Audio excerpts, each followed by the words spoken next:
One now, and the calendar may not say it yet, but it is spring and it's time for fishing here in Southwest Louisiana. Outdoor guide Hal McMillin is with us this morning to get us ready. And Hal, let's talk about the Angel Fire ski trip. First thing, y'all just got back from that after annual ski trip, 33 years. Had a great trip up there. Right. We had about 8 inches of snow while we were up there. Took covered some up pictures everything. too. Yeah, we had some a good time up there. Stayed at the St. James Hotel. That's the group there. We were all at St. James. It's a Wild West hotel in Cimarron. It's haunted.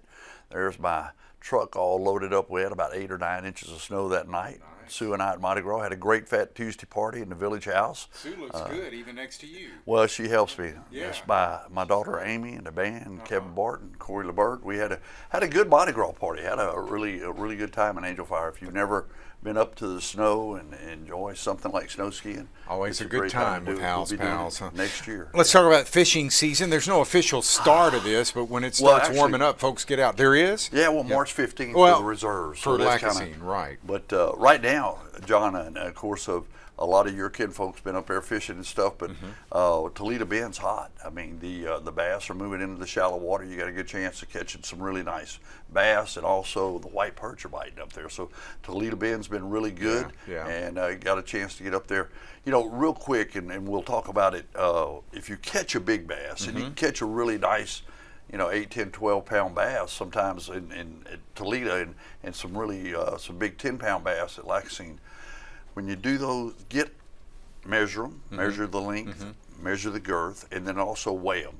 And with that being said, take a picture of it, bring it to a taxidermist, and he'll build you a replica of that fish. And then let the fish go. Let the fish go back in, right. Let it spawn out. There'll be more fish, more eggs out there for everybody to catch more fish. So definitely, whenever you're out fishing, you want to make sure that if you catch a big fish, bring it to the taxidermist.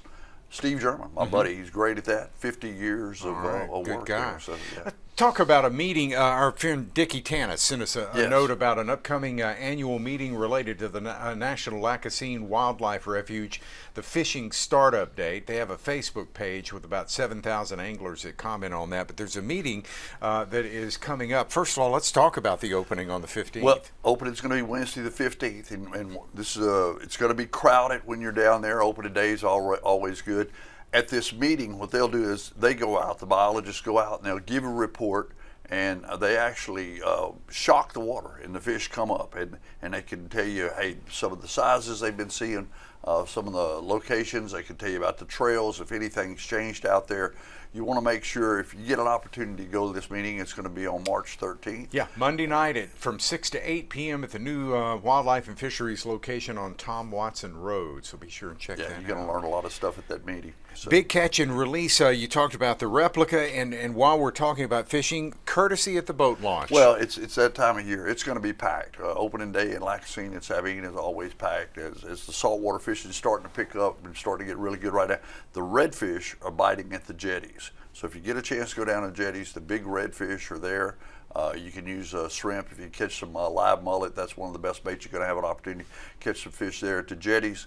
It's just that time of year. On your boat and stuff, check that fire extinguisher, because those things go down. The pressure on those go down, and that's one of the things that they always check when you get stopped to look at your fire extinguisher. Change your line out on your reels. Make sure all change out your gas.